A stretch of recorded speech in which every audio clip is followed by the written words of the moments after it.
Na leo ni tarehe 1 Januari 2026.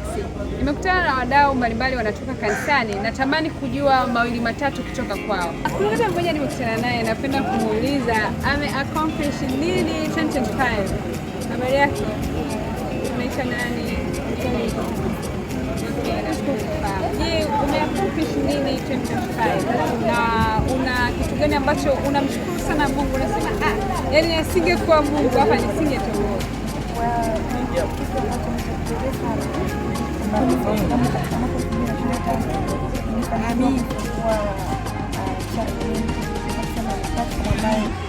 Natengeneza content ambazo kwa maudhui ya teknolojia, na kile ambacho nimekipata darasani nimeweza kuelewa hata kama sio wengi wawili watoto ambao walijifunza kupitia mimi.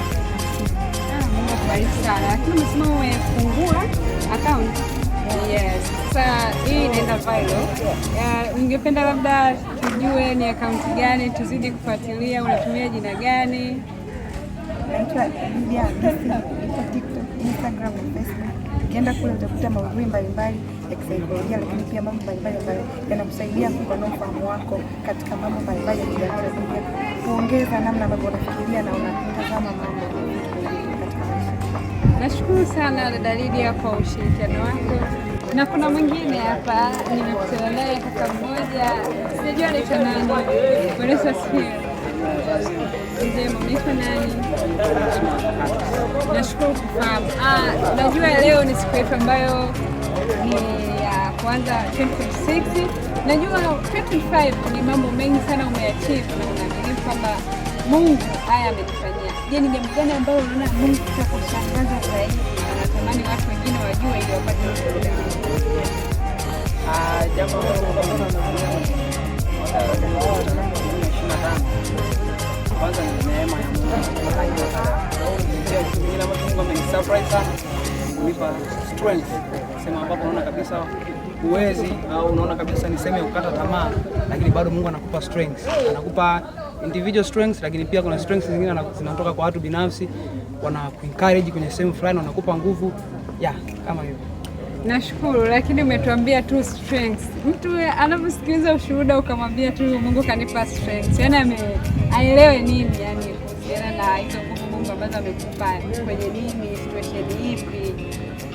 Okay, ninapokuwa nazungumzia kwamba Mungu amenipa nguvu ni katika maeneo yote. Kwa mfano, unapokuwa kwenye utumishi, kuna baadhi ya majaribu unakuwa unayapitia, au kwenye masomo kuna changamoto kwenye maisha, kuna changamoto mbalimbali ambazo unakuwa unapitia.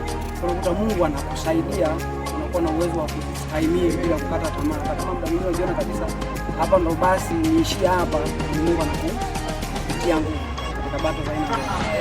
Nashukuru sana. Kuna mwingine hapa. Unaitwa nani? Kwa majina naitwa Bruno. Nashukuru kufahamu. Ninachojua kwa upande wangu kwamba 2025 Mungu amenitendea mambo makubwa na mengi. Lakini mimi natamani kujua jambo moja ambalo litakupa ushuhuda hata kwa watu wengine watakao kutazama. Mwaka 2025 nashukuru Mungu amenitendea jambo kubwa sana. Niliomba Mungu anifundishe mambo mengi, kunifundisha sana.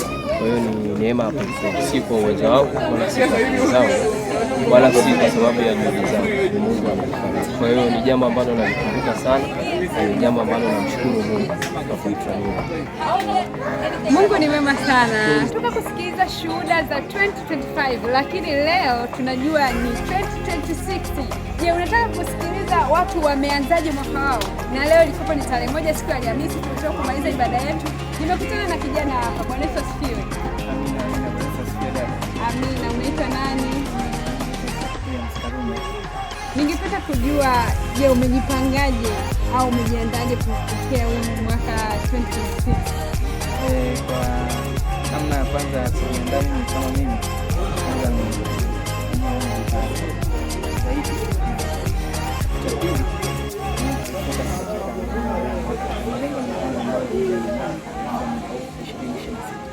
Mungu akubariki sana. Lakini naona kuna mwingine anapanda ngazi hapa. Hebu ngoja nimuulize. Bwana Yesu asifiwe. Unaitwa nani?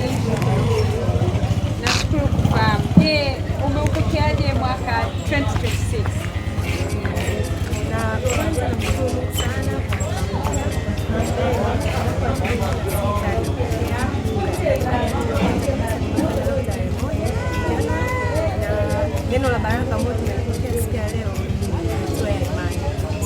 mwaka huu tumepokea kwa neno la baraka.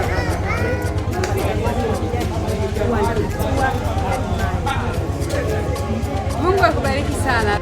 Kutokana na shuhuda na maoni mbalimbali ambayo umeyasikia, nina matumaini kwamba na wewe umeupokea mwaka vizuri.